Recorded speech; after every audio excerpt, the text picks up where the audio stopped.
আজকে আগুন লাগছে জানেন না? বিমানবন্দর পড়তেছে, কয়েক ঘন্টা ধরে পড়তেছে। আমরা পড়ায় খুশি না, আল্লাহ তাআলা তাড়াতাড়ি নিভিয়ে দেন। জোরে বলেন আমিন। ফালইয়াস্তাজিবু লি, বান্দারও উচিত আমার ডাকে সাড়া দেওয়া। আমার ডাকে সাড়া দিবা না, নরেন্দ্র মোদীর ডাকে সাড়া দিবা। আমার ডাকে সাড়া দিবা না, আমার কোরআনকে অবমাননা করবা। আমার ডাকে সাড়া দিবা না, আমার মাদ্রাসার ছাত্রীদেরকে ধর্ষণ করবা। আমার ডাকে সাড়া দিবা না, আমাকে গালিগালাজ করবা, আমার রসুলকে গালিগালাজ করবা। এইরকম চলতে থাকলে আমি তোমাদেরকে আগুন দিয়ে পুড়িয়ে দেব। আজকে আগুন লাগছে জানেন না? বিমানবন্দর পড়তেছে, কয়েক ঘন্টা ধরে পড়তেছে। আমরা পড়ায় খুশি না, আল্লাহ তাআলা তাড়াতাড়ি নিভিয়ে দেন। জোরে বলেন আমিন। অনেক ক্ষয়ক্ষতি হয়ে গেছে, দেশটা এমনি লুট করে খালি করে গেছে। এখন আবার এই একের পর এক আল্লাহর গজব শুরু হয়েছে। কেন জানেন? বিপদে যখন পড়েছিল তখন ডেকেছিল কাকে? বারবার বিপদে পড়লে আল্লাহ কি ডাকে? যখন ইংরেজরা এই দেশে অত্যাচার জুলুম শুরু করেছিল তখন দেশের মানুষ আলেম ওলামাদের কাছে গিয়েছিল। আলেম ওলামাদের নেতৃত্বে তারা যুদ্ধ করেছে, ইংরেজদেরকে তাড়িয়েছে। ইংরেজদেরকে তাড়ানোর পরে ভারতে আবার জুলুম শুরু হলো। ভারত থেকে মুসলিমদের জন্য আলাদা দেশ গঠন করার জন্য আন্দোলন শুরু হলো। এখানে ওলামায়ে কেরাম নেতৃত্ব দিচ্ছেন। তখনকার স্লোগান ছিল লড়কে লেঙ্গে পাকিস্তান, তোড় ডালেঙ্গে হিন্দুস্তান। হিন্দুস্তান ভেঙ্গে ফেলবো, লড়াই করে আমরা পাকিস্তান বানাবো। পাকিস্তান বনলো আলেমদের নেতৃত্বে। আলেমদেরকে ডাকলো পতাকা উঠাবার জন্য। আপনারা জানেন পাকিস্তান পূর্ব পাকিস্তান, বাংলাদেশ পাকিস্তানের অংশ হলো। এটা পূর্ব পাকিস্তান, আর পাকিস্তান যেটা এখন পশ্চিম পাকিস্তান, আল মাশরিকি ওয়াল মাগরিবি। এটা ছিল মাশরিকি পাকিস্তান পূর্ব পাকিস্তান, ওটা হলো মাগরিবি পশ্চিম পাকিস্তান। ওইখানে স্বাধীনতার পতাকা উড্ডীন করেছিলেন একজন আলেম, আল্লামা শিব্বির আহমদ উসমানী রহমতুল্লাহি আলাইহি। আর ঢাকাতে পতাকা উড্ডীন করেছিলেন আরেকজন আলেম, ওনারই ছাত্র আল্লামা জফর আহমদ উসমানী রহমতুল্লাহ আলাইহি। পতাকা উঠানো পর্যন্তই শেষ, এরপরে আর ডাকা হয় নাই। এরপরে ল্যাংটাগুলোতে হুকুমত ছিনতাই করে নিয়ে আল্লাহকে ভুলে গেছে। বাংলাদেশেও যখন শেখ হাসিনা জুলুম অত্যাচার করেছিল, আলেমদেরকে হত্যা করলো, আলেমদেরকে জেলে পুড়িয়ে মারলো, তখন আলেমদের প্রয়োজন হলো যুদ্ধ করার জন্য, স্বৈরাচারের বিরুদ্ধে লড়াই করার জন্য, জীবন দেওয়ার জন্য। স্বৈরাচার শেষ পর্যন্ত পালালো। এটা শুধুমাত্র ছাত্রদের আন্দোলনে পালায় নাই, এখানে অবদান আছে আল্লামা সাঈদ রহমতুল্লাহি আলাইহির।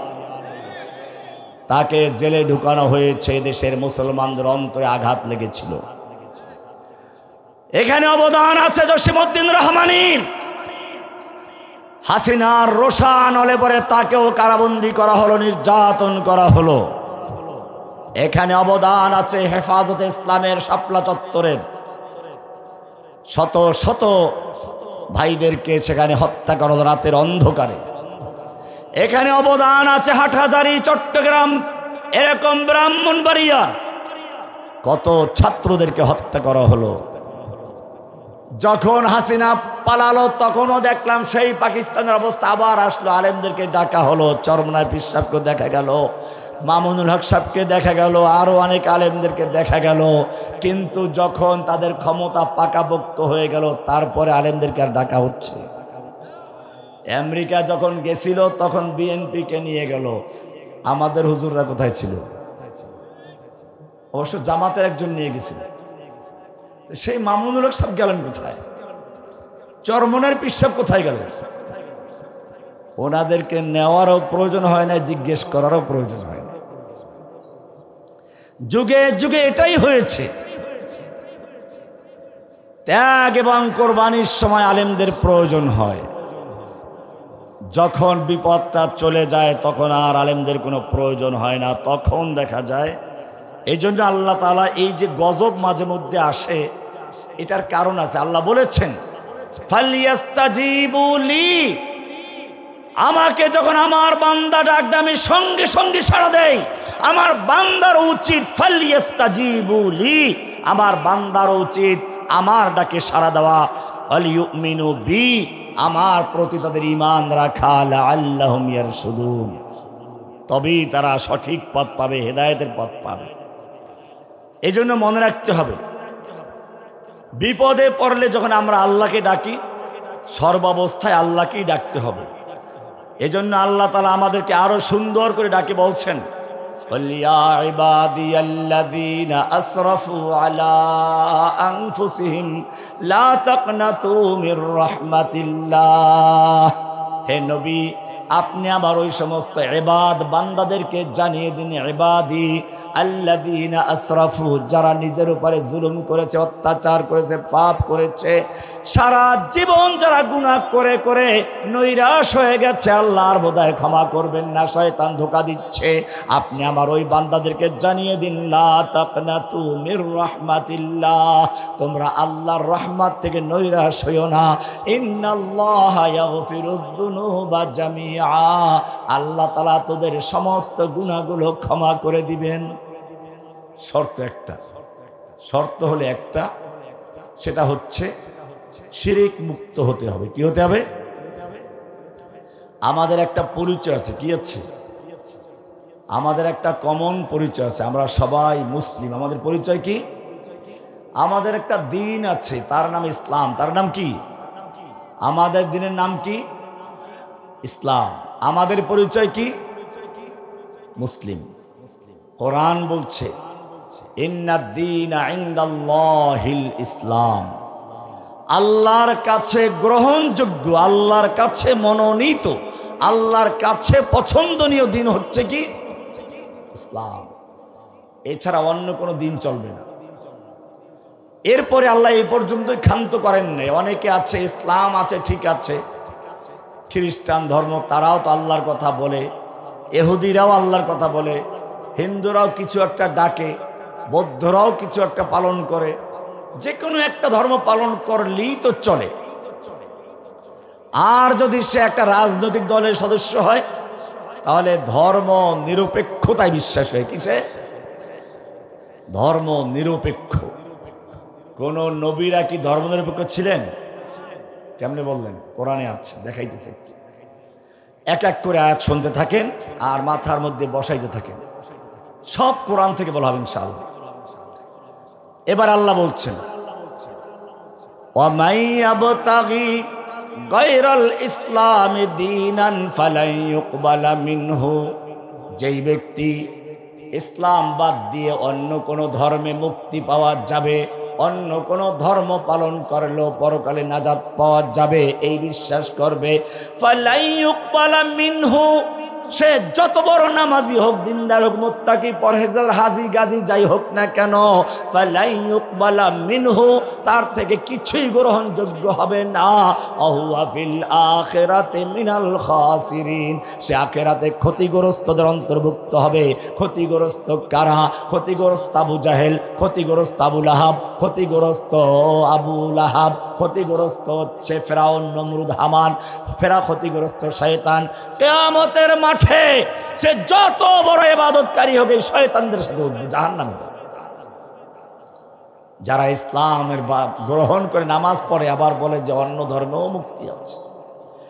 এইবারে আল্লাহ তাআলা আরো পরিষ্কার করে বলেছেন, আফা গায়রা দীনিল্লাহি ইয়াবগুন, মানুষ কি আল্লাহর দিন বাদ দিয়ে অন্য দিন তালাশ করছে? খ্রিস্টান ইহুদি হয়ে যাচ্ছে, কেউ হিন্দু হয়ে যাচ্ছে, কেউ ধর্ম নিরপেক্ষ হয়ে যাচ্ছে, অথচ ওয়ালাহু আসলামা মান ফিস সামাওয়াতি ওয়াল আরদি তাওআন ওয়া কারহান, আসমানে জমিনে যা কিছু আছে সবগুলো আল্লাহর কাছে আত্মসমর্পণ করে মুসলিম হয়ে গেছে। সব মাখলুক মুসলিম। সব কি? চন্দ্র সূর্য মুসলিম। চন্দ্র সূর্য আল্লাহর হুকুম পালন করে। ইসলাম মানে কি? আত্মসমর্পণ করে। ইসলাম মানে কি? ইসলাম অর্থ কি? কার কাছে?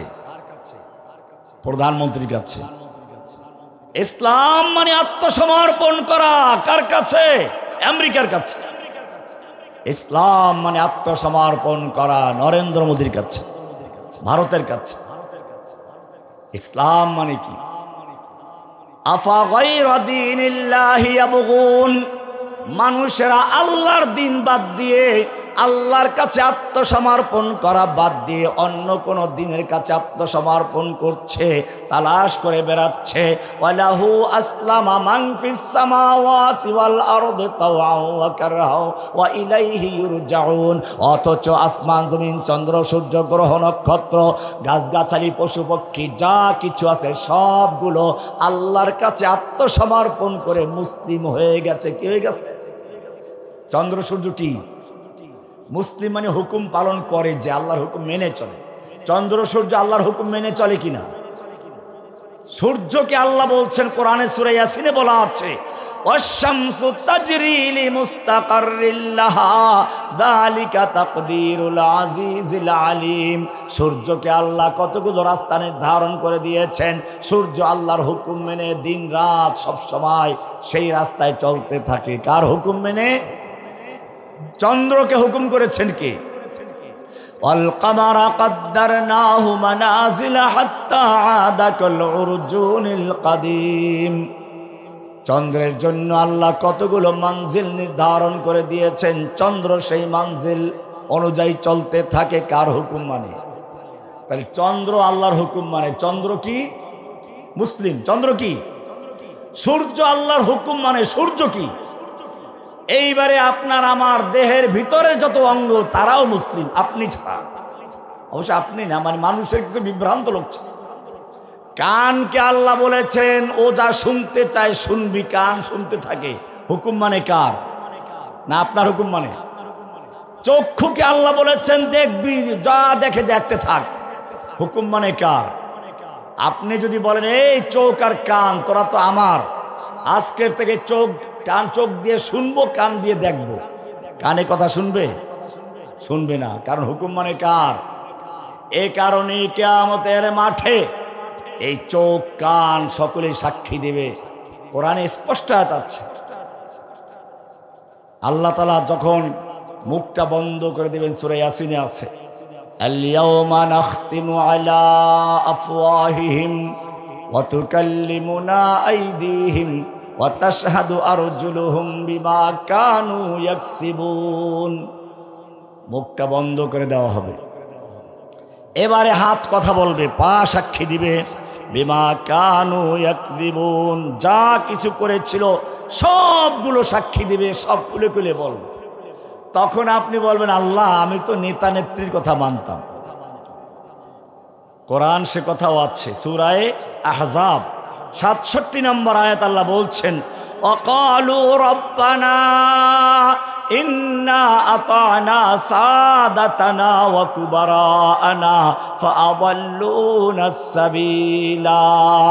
ও রব্বুল আলামিন, আমরা তো দুনিয়ায় বুঝি নাই, আমাদের নেতা নেত্রীরা আমাদেরকে সন্ত্রাসী বানিয়েছিল, আমাদের নেতা নেত্রীরা আমাদেরকে চাঁদাবাজ বানিয়েছিল, আমাদের নেতা নেত্রীরা আমাদেরকে ধর্ম নিরপেক্ষ বানিয়েছিল, আমাদের নেতা নেত্রীদের নির্দেশে আমরা আলেমদেরকে পিটিয়েছি। আমি তো পুলিশে চাকরি করতাম, আমি সেনাবাহিনীতে চাকরি করতাম, আমাকে নেত্রী হুকুম করেছে বুকে গুলি করে ঝাঁঝরা করে দাও, তাই ঝাঁঝরা করে দিয়েছি। আমি তো চিন্তা করি নাই ওই ছেলেটা যদি আমার ছেলে হতো কি হতো। আপনি যাকে গুম করে আয়নাঘরে নির্যাতন করলেন, ওই লোকটা যদি আপনার পিতা হতো, ওই লোকটা তোমার ভাই হতো। যেই মহিলাকে তুমি নির্যাতন করেছো সেই মহিলা তোমার মা বোন হতো, তোমার কি হতো? তুমি কার নির্দেশ মেনে চলছো? অজুহাত তালাশ করো, এই অজুহাত চলবে না। তুমি পুলিশ হও, কি করো? তুমি কারারক্ষী হও, যেই হও না কেন, তুমি যদি অত্যাচার করো, জুলুম করো, নির্যাতন করো, আর বলো উপরের হুকুম আমার করার কি আছে, আমি হুকুমের গোলাম, আমার তো করার কিছু নেই, কি সুন্দর কথাই না বলে। আমরা তো হুজুর ছোটখাটো চাকরি করি, আমাদের করারই বা কি আছে, আমরা তো হুকুমের গোলাম। আল্লাহ বলছেন হুকুমের গোলাম যারা, শুনে রেখো। এবারে সূরা আহজাব 67 নম্বর আয়াত তোমাদেরকে আল্লাহ তাআলা আগেই সাবধান করছেন। ওয়াকালু রব্বানা ইন্না রব্বানা ইন্না আতানা সাদাতানা ওয়া কুবারানা ও রব্বুল আলামিন, আমরা দুনিয়াতে বসে আমাদের সাদাতানা আমাদের নেতা নেত্রীদের কথা শুনতাম, আনুগত্য করতাম, ওয়া কুবারানা আমাদের বড়দের বসদের হুকুম মানতাম, উপরস্থ অফিসারদের হুকুম মান্য করতাম। ফাআদাল্লুনা সাবিলা, তারাই তো আমাদেরকে পথভ্রষ্ট করেছিল, তারাই আমাদেরকে গুলি করতে বলেছিল, তারাই আমাদেরকে আলেমদেরকে ধরে ধরে অত্যাচার করতে বলেছিল, তারাই আমাদেরকে আলেমদের পায়ে বেড়ি লাগাতে বলেছিল, আলেমদের মুখে মুখ ঢাকার জন্য ফাঁসির মঞ্চে নিয়ে যেতে বলা হয়েছিল, আলেমদেরকে মুখোশ পরিয়ে দেওয়া হতো, আলেমদেরকে হ্যান্ডকাপ লাগানো হতো, আলেমদেরকে তারপরে গরুর মতো বাঁধা হতো। কি মারাত্মক অবস্থা জানেন? একদিকে পায়ে আছে বেড়ি লাগানো, এরপরে হাতে হ্যান্ডকাপ লাগানো, এরপরে বুলেট প্রুফ জ্যাকেট লাগানো, এরপরে মাথায় হেলমেট পরানো, এরপরে গরুর মতো দড়ি দিয়ে বেঁধে তারপরে নিয়ে যায় কোর্টে। গল্প করছি না, গল্প না, আমার নিজের গল্প করছি। আমাকে যখন গ্রেফতার করা হলো, ছবিগুলো দেখবেন, নেটে পাওয়া যাবে। এখন পুরো বংশটাকে রশি দিয়ে বেঁধে গরুর মতো তারপরে জেলে ঢুকিয়েছে। আমার ভাতিজা একটা আমার সাথে আছে, গাড়ি চালাই আসছে, যে আমার আপন ভাতিজা, ও জেলে ছিল, পিচ্চি ছিল তখন। ওর বাপ একটা স্কুল হেডমাস্টার, আমার বড় ভাই, সেও জেলে ছিল, পুরো বংশটাই জেলে। ছোট ভাইটাকে তো গুম করে হত্যাই করবে। এখন যদি কিয়ামতের মাঠে সেই ছোট ভাই আবুল বাশার দাঁড়িয়ে বলে, আল্লাহ এই লোকগুলো আমাকে গ্রেফতার অত্যাচার করে আমাকে খুন করেছিল, আর তুমি বলবে আমরা তো রব্বুল আলামিন বসের হুকুম মেনেছিলাম। আবু সাঈদ যদি সেই দিন দাঁড়িয়ে বলে, রব্বুল আলামিন স্বৈরাচারের বিরুদ্ধে আমি প্রতিবাদ করতে গিয়েছিলাম, বুক পেতে দিয়েছিলাম, আমার বুকে গুলি চালিয়েছিল, আর তুমি তখন বলবে আমি তো হুকুমের গোলাম ছিলাম, পুলিশ চাকরি করতাম। যারা আজকে চোখ হারিয়েছে, গতকালকে দেখলাম, গতকাল কি তো না আজকে, ওই যে কি একটা জুলাই সনদেরই হলো, দেখেন সেখানে কি হলো। যাদের রক্তের উপরে ভিত্তি করে এই সরকার এসেছে, নতুবা এই সরকারে যারা আছে, আমরা হলফ করে বলতে পারি নির্বাচনের কুত্তা এদেরকে ভোট দিত না।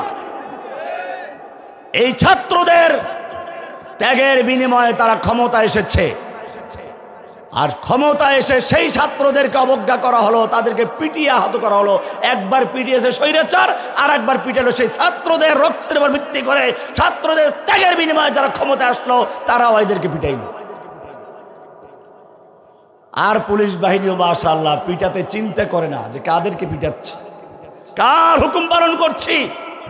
ভালো করে শুনে রেখো কোরআন আয়াত, কিয়ামতের মাঠে যখন তোমাদেরকে আল্লাহ ধরবেন, জিজ্ঞেস করবেন, আল্লাহর আদালতে তোমাদেরকে হাজির করা হবে, আল্লাহ তখন জিজ্ঞেস করবেন কেন এই কাজগুলো করেছিলি, তখন তোমরা কি বলবে তা আল্লাহ বলেছেন, অকালু রব্বানা ইন্না আতানা সাদাতানা ওয়া কুবারানা ও রব্বুল আলামিন, আমরা আমাদের সাদাতানা নেতা নেত্রীদের কথা মান্য করেছিলাম, আমরা রাজনৈতিক কর্মী ছিলাম।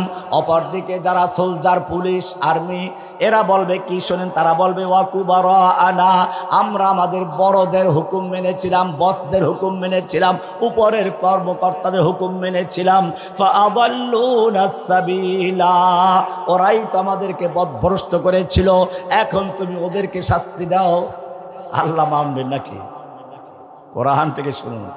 এরপরে আল্লাহ বলছেন আমার হুকুম ছিল অন্যায় করবি না, অন্যায় ভাবে কাউকে গুলি করবি না। কোরআন বলছে মান কাতালা নাফসান বিগাইরি নাফসিন আও ফাসাদিন ফিল আরদি ফাকান্নামা কাতালান নাসা জামিআ।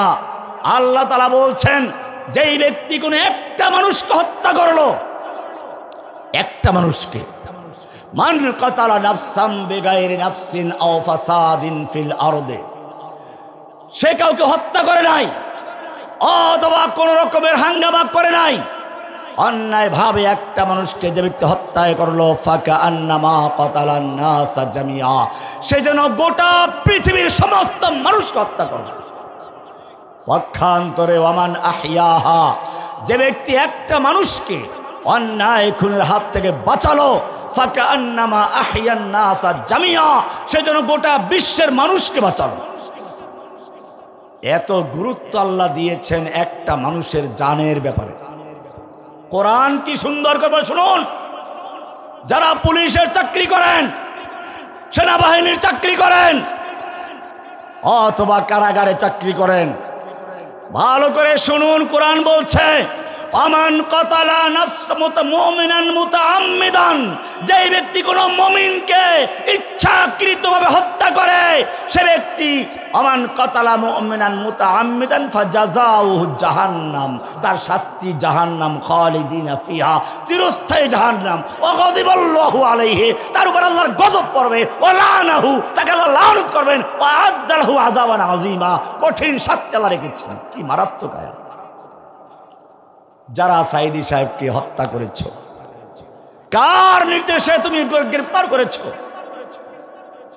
যারা মামুনুল হককে গ্রেফতার করেছ, যারা সাখাওয়াত রাজিকে, মহিবুল্লাহ বাবুনগরীকে, কত নাম বলবো, মনির হোসেন কাসেমি, এরকম বহু ওলামায়ে কেরামদের সঙ্গে কারাগারে দেখা হয়েছে। মাওলানা নিজামী সাহেবের সঙ্গে আমার দেখা হয়েছে। আমি তো ছিলাম ভিআইপি সন্ত্রাসী। এই যে গোলাম পরোয়ার সাহেব জামাতের সেক্রেটারি, তার সাথে আমাদের দেখা হয়েছে। এক বিল্ডিংয়ে ছিলাম। এটিএম আজহার সাহেবের সাথে একসাথে ছিলাম। নিজামী সাহেবের সাথে এক বিল্ডিংয়ে ছিলাম, দেখা গেছে। তারপরে এই যে ইয়ং যারা আছে, আমির হামজা বলেন, আরো যারা আছে, এরা সবাই আমার আশপাশেই ছিল, দেখা হয়েছে মাঝে মধ্যে। এই জন্যই বলি, ওলামায়ে কেরামদের সবার কিছু অবদান আছে, ত্যাগ আছে, কোরবানি আছে। একটা ভুল একজনে করলো আর সব লেগে পড়ে, তার বিরুদ্ধে কেমনে সমালোচনা করা যায়? একটু মুখ ফসকে কিছু বলেছিলেন, সংশোধন করেন। এর উপরে আমার বিস্তারিত লেকচার আছে, কয়েকদিন আগে দিয়েছি। এর উপরে আমি পরিষ্কার দেখিয়েছি।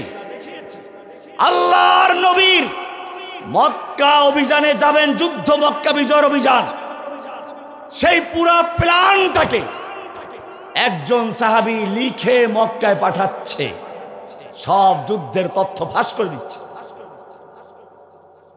আল্লাহর নবীকে আল্লাহ জানিয়ে দিলেন, একটা মহিলা মক্কার সব লোকদের কাছে যাচ্ছে, আপনার মক্কা অভিযানের সব তথ্য সব লেখা আছে, নিয়ে যাচ্ছে।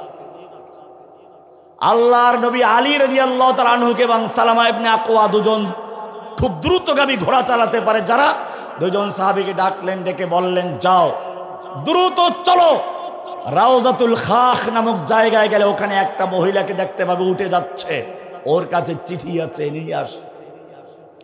সাহাবী দুজন দ্রুত চলে গেলেন, গিয়ে দেখলেন ঠিকই আল্লাহর নবী যেই জায়গার কথা বলেছেন ওই জায়গা দিয়েই একটা মহিলা টুকটুক করে যাচ্ছে মক্কার দিকে।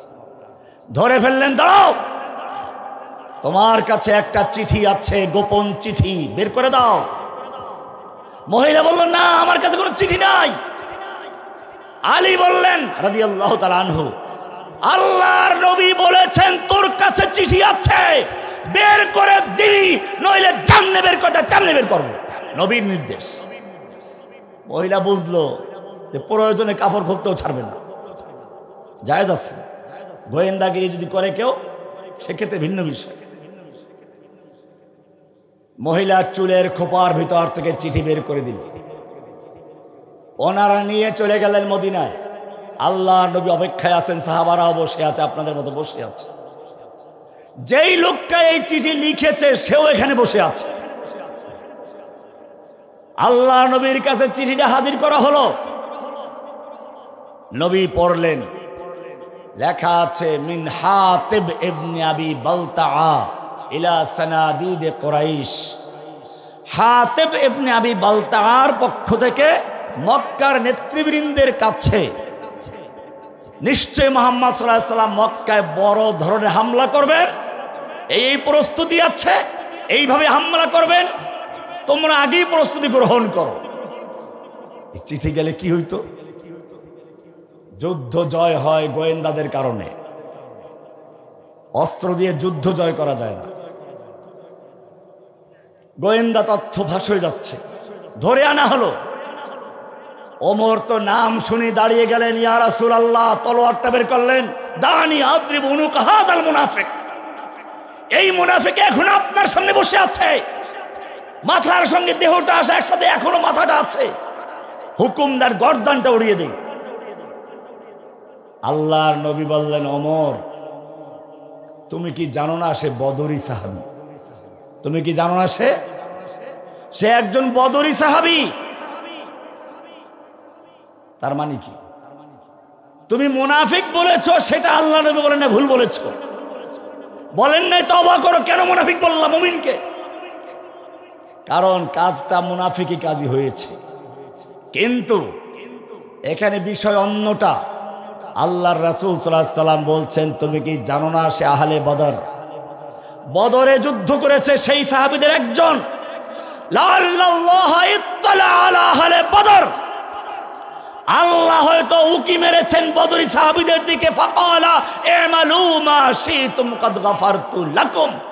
আল্লাহ বদরি সাহাবীদের দিকে উকি মেরেছেন আর বলেছেন, তোমরা যা ইচ্ছা তাই করো, আমি তোমাদের ক্ষমা করে দিলাম। এ তো সেই বদরি একজন সাহাবী।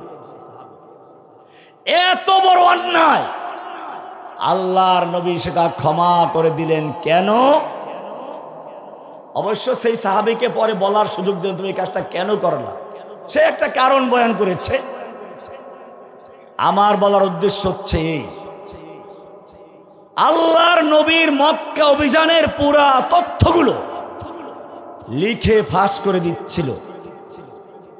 সেই রকম একটা বড় অন্যায়টাও মাফ হয়ে গেল। কি কারণে? বদরি সাহাবী।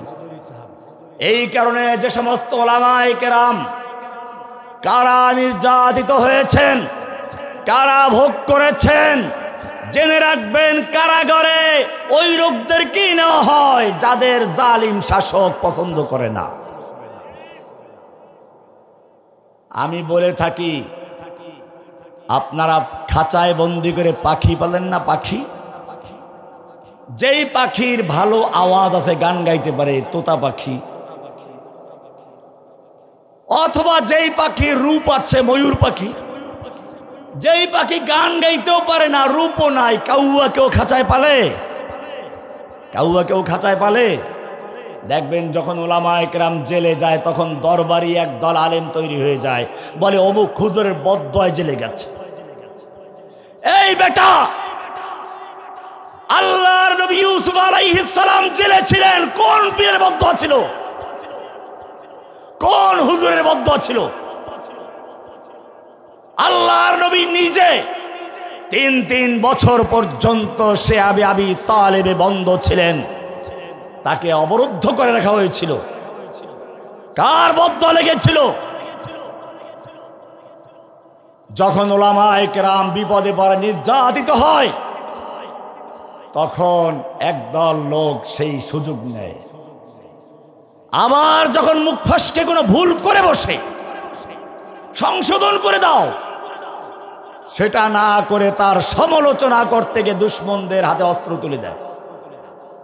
দুশমন তো এই সুযোগটাই তালাশ করে। আপনারা দেখবেন ওরা কত ধর্ষণ করে, ওরা ক্লাবে মেয়ে লোককে ধরা পড়ে, হোটেলে ধরা পড়ে, এটা নিয়ে কোনো লেখালেখি হয় না। আর মামুনুল হক সাহেব নিয়ে গেলেন, তার হয়তো স্ত্রীকে নিয়ে গেছেন, সেটা নিয়ে পুরা দুনিয়া তোলপাড় করা হয়েছিল। আবু তোহা আদনান কি করেছে, তার বউ কি করেছে, এটা নিয়ে মিডিয়া কি সরগরম হয়ে গেছে। তবে ওলামায়ে কেরামদেরও সাবধান থাকতে হবে, ওলামায়ে কেরামদেরও সাবধান থাকতে হবে। স্ত্রীকে সম্মান করতে হবে, স্ত্রীর জায়গায় রেখে। স্ত্রীকে ভাইরাল করবেন, ভাইরাল হলে স্ত্রী তো যা ইচ্ছা তাই করবি, সুযোগ পেলে ছাড়বে নাকি? আল্লাহ তাআলা মেয়ে লোকদেরকে তালাক দেওয়ার ক্ষমতা দেয় নাই, কেন জানেন? এই কারণেই। যদি মহিলাদেরকে তালাক দেওয়ার ক্ষমতা দেওয়া হতো, স্বামীকে দিনে 10 বার তালাক দিত। তালাক দেওয়ার ক্ষমতা ওই রকম নাই, আছে তালাক দেওয়ার ক্ষমতা আছে, খোলা করার ক্ষমতা আছে, সেটা ভিন্ন বিষয়। মাস্তা আমি বলতে যাচ্ছি না। আমি বলছিলাম আজকে যারা এই বিভিন্ন শাসকদের হুকুম পালন করে, বসদের হুকুম পালন করে, আল্লাহর হুকুমকে অমান্য করে, তাদের রব আল্লাহ না, তাদের রব হচ্ছে এই লোকগুলো। কোরআনের সূরায়ে তওবা 31 নম্বর আয়াত, ওখানে বলা আছে ইত্তাখাযু আহবারাহুম ওয়া রুহবানাহুম আরবাবাম মিন দুনিল্লাহ। ওরা ওদের আহবারদেরকে, ধর্মীয় নেতাদেরকে, রাজনৈতিক নেতাদেরকে আল্লাহর পরিবর্তে রব বানিয়েছিল, কারণ আল্লাহর হুকুম বাদ দিয়ে ওরা ওই মানুষের হুকুম পালন করে। এরকম ভাবে কোরআনে আল্লাহ রাব্বুল আলামিন বলেছেন কিছু লোক আছে যাদেরকে যখন বলা হয় তোমরা এই কাজগুলো কেন করো, মাজার পূজারি, ভণ্ড পীর পূজারি, পায়ে সেজদা করে, এদেরকে জিজ্ঞেস করে বলে কি? কোরআন বলছে ওয়াইদা কিলা লাহুমুত্তাবিউ মা আনজালাল্লাহ ক্বালু বাল নাত্তাবিউ মা আলফাইনা আলাইহি আবাআনা। এরকম অনেকগুলো বিষয় আছে। সেজন্য মনে রাখতে হবে আমরা সকলে আব্দ, গোলাম। কার গোলাম? আল্লাহর গোলাম। কার গোলাম? আল্লাহর গোলাম। হুকুম পালন করবো কার? এই জন্য আল্লাহ তাআলা বলছেন ইয়া আইয়ুহান নাস, হে মানব সকল। সব মানুষকে আল্লাহ ডাক দিয়ে বলছেন ইয়া আইয়ুহান নাস আনতুমুল ফুকারাউ ইলাল্লাহ। তোমরা সব আল্লাহর দরবারের ফকির। কার দরবারের ফকির? আমরা সবাই ফকির। কার দরবারের? আমাদের পীর ফকির, মুরিদ ফকির, ইমাম ফকির, মুক্তাদি ফকির।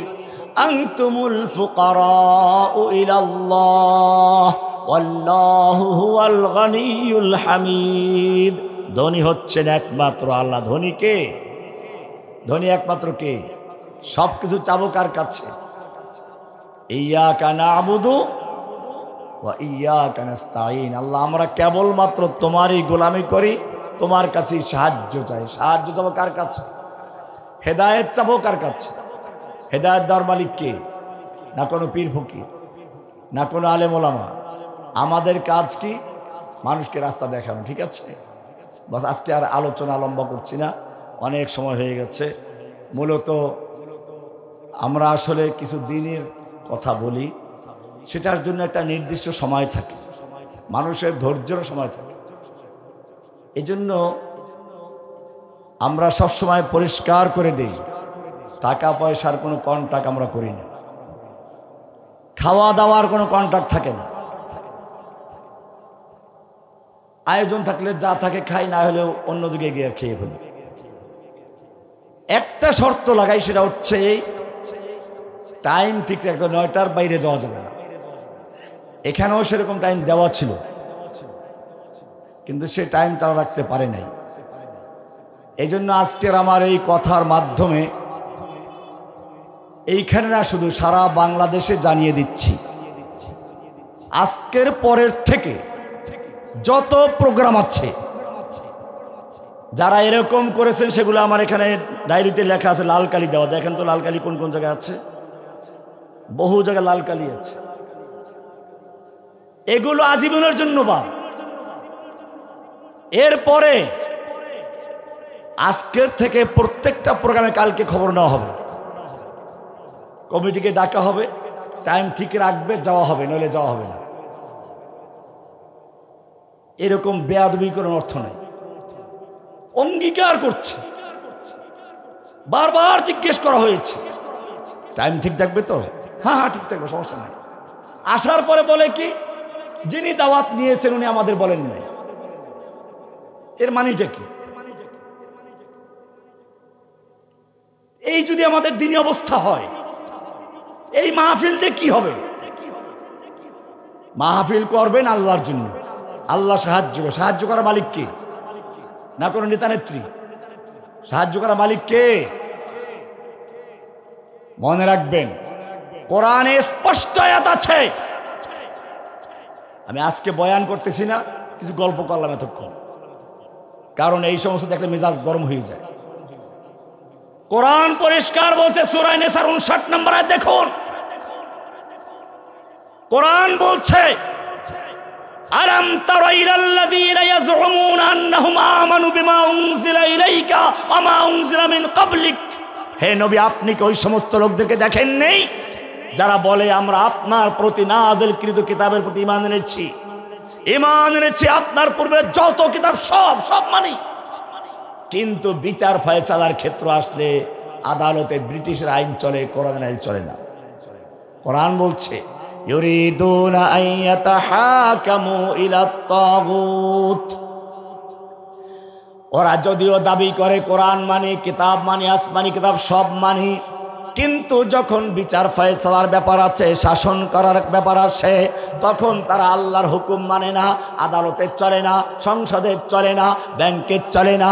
ইউরিদুনা আন ইয়াতাহাকামু ইলাত তাগুত ওয়া ক্বাদ উমিরু আন ইয়াকফুরু বিহি ওয়া ইউরিদুশ শাইতানু আন ইউদিল্লাহুম দালালাম বাঈদা। এরা আল্লাহর হুকুম মানে না, আদালতে চলবে না, খালি কোরআন মসজিদে থাকবে। এই লোকগুলো সম্পর্কে আল্লাহ এর পরে আয়াতে বলেছেন, সূরা নিসার 61 নম্বরে বলছেন ওয়া ইযা কিলা লাহুম তাআলাউ ইলা মা আনজালাল্লাহু ওয়া ইলার রাসূল। এই লোকগুলোকে যখন বলা হয় আসো আল্লাহর কিতাবের দিকে আসো, রাসূলের সুন্নাহর দিকে আসো, আল্লাহর কিতাব দিয়ে রাসূলের সুন্নাহ দিয়ে দেশ চালাই, আল্লাহ বলছেন রাইতাল মুনাফিকিনা ইয়াসুদ্দুনা আনকা সুদুদা। এই লোকগুলোকে দেখবেন আস্তে ঘাড় ফিরে চলে যাবে, এমনি মাহফিলের মঞ্চে ছেড়ে চার দিবে, ভোটের জন্য চাইবে। ভোটের নাকি ভোটের মজলিস নাকি? মাহফিল কি ভোটের জন্য করা হয়েছে? এখানে এই সমস্ত নেতা আসবে কি জন্য? কয় টাকা দিয়ে গেল? 2 টাকার জন্য ফাসিক ফুজ্জারদের প্রশংসা। মাহফিলের চেঞ্জ করতে হবে, চেহারা পরিবর্তন করতে হবে। আল্লাহকে ভয় করুন। কোরআন পরিষ্কার বলেছে যালিকা বিআন্নাল্লাহা মাওলাল্লাযীনা আমানু ওয়া আন্নাল কাফিরিনা লা মাওলা লাহুম। মুমিনদের মাওলা আছে, ওদের কোনো মাওলা নেই। মুমিনদের মাওলা কি? আজকে সেই মাওলার থেকে সম্পর্ক ছিন্ন হয়ে গেছে। আল্লাহর গোলামি আব্দিয়াত বাদ দিয়ে নরেন্দ্র মোদীর গোলামি করে, আমেরিকার গোলামি করে আল্লাহ তাআলা সেজন্য সব জায়গায় লাঞ্ছিত বঞ্চিত করছে। আজকে ফিলিস্তিনে মার খাচ্ছে কেন? কাশ্মীরে মার খাচ্ছে কেন? আরাকানে মার খাচ্ছে কেন? এক সমস্যা সব জায়গায়। আল্লাহ অর্থ দিয়েছিলেন, অস্ত্র দিয়েছিলেন, শক্তি দিয়েছিলেন, জনশক্তি দিয়েছেন, কিন্তু সেই মুসলমান থর থর করে কাবে গোলামি করে ইহুদি খ্রিস্টানদের। এই জন্য কোরআন বলছে তোমরা ওদেরকে যতই আহ্বান করো, ওদের সম্মান দাও, ওরা কখনোই আল্লাহর দ্বীনকে পছন্দ করবে না। এই জন্য ইসলামী দলগুলোকে বলবো, আপনারা যতই এদের সাথে একজোট হন, আপন হন, কখনো এই লোকগুলো আপনাদেরকে ছাড় দিবে না। সেটা হাসিনাও দিবে না, অন্যরাও দিবে না। দেখেন না জামাতের বিরোধিতা করে কি জন্য? এখন জামাত এখন সবচেয়ে শক্তিশালী, সেজন্য। জামাত বাদ দিয়ে আপনি ওই জায়গায় যান, আপনার একই অবস্থা হবে। আমিরে মুআবিয়া রাদিয়াল্লাহু তাআলা আনহুর সঙ্গে আলীর যুদ্ধ হচ্ছে, যুদ্ধ। সেই সময় রোম সম্রাট চিঠি লিখছে কার কাছে? আলীর মুআবিয়া রাদিয়াল্লাহু কাছে। মুআবিয়া, আমরা শুনতে পেলাম তোমার আমিরুল মুমিনিন আলী তোমার বিরুদ্ধে যুদ্ধ করছেন, তোমার সাথে অন্যায় ব্যবহার করা হচ্ছে। তুমি যদি চাও, রোম সম্রাট তার পূর্ণ শক্তি দিয়ে তোমাকে সাহায্য করার জন্য প্রস্তুত। কে প্রস্তুত? কে? রোম সম্রাট, এখনকার আমেরিকার মতো। আলী রাদিয়াল্লাহু তাআলা আনহু কি করেছিলেন? ভালো কথা, আলীকে মারাই দরকার নাকি? ইতিহাস পড়ুন। আলী রাদিয়াল্লাহু তাআলা আনহুর হাতে যখন এই চিঠি পৌঁছলো, তিনি বললেন, উত্তরে লিখলেন, ইয়া কালবার রোম, ওহে রোমের কুকুর, রোমের কুত্তা, আমার সঙ্গে আমার আমিরুল মুমিনিন আলীর সঙ্গে যুদ্ধ হচ্ছে। এই সুযোগ নিয়ে মুসলিম ভূখণ্ডে আক্রমণ করার চিন্তা করছিস, জেনে রাখবি যদি এই সুযোগ নিয়ে মুসলিম খেলাফতের দিকে, মুসলিম ভূখণ্ডের দিকে এক কদম বাড়াও, আলীর পক্ষে যুদ্ধ করতে গিয়ে প্রথম যেই লোকটা জীবন দিবে সেই লোকটা আর কেউ না, সেই লোকটা আমিরে মুআবিয়া রাদিয়াল্লাহু তাআলা আনহু। কাজে মনে রাখতে হবে, আমাদের পরস্পরে বিভিন্ন মতপার্থক্য থাকতেই পারে, কিন্তু আমাদের নিজেদের মধ্যে পার্থক্য যে কারণে, ওদের সাথে পার্থক্য সেই কারণে নয়।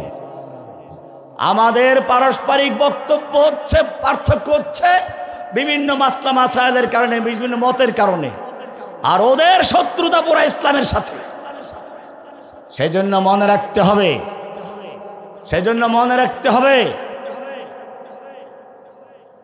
ইসলামকে যারা ভালোবাসে, ইসলামকে যারা প্রতিষ্ঠা করতে চায়, সত্যিকার যদি ইসলামের জন্য কাজ করেন, আমিরে মুআবিয়া রাদিয়াল্লাহু তাআলা আনহুর থেকে শিক্ষা গ্রহণ করুন।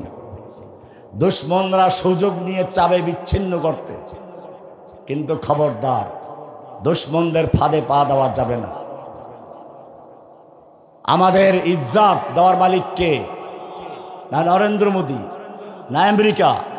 কোরআন পরিষ্কার বলছে, আল্লাযীনা ইয়াত্তাখিযুনাল কাফিরিনা আউলিয়া মিন দুনিল মুমিনিন, যারা মুমিনদের পরিবর্তে কাফেরদেরকে বন্ধু বানায়, কাফেরদেরকে অভিভাবক বানায়, তাদের দরবারে ঘুরঘুর করে, আল্লাহ বলছেন আইয়াবতাগুনা ইনদাহুমুল ইজ্জাহ, ওরা কি ওদের কাছে ইজ্জত সম্মান চায়, পাওয়ার চায়? ইজ্জতের দুই অর্থ। কয় অর্থ? আজিজ, আল্লাহর একটা নাম আছে না আজিজ? আজিজ মানে কি? আজিজ অর্থ কি? আজিজ বলে দুইটা জিনিসের নাম। কয়টা জিনিসের নাম? একটা হলো পরাশক্তি আছে, আর এক হলো সম্মান আছে। কয়টা জিনিস?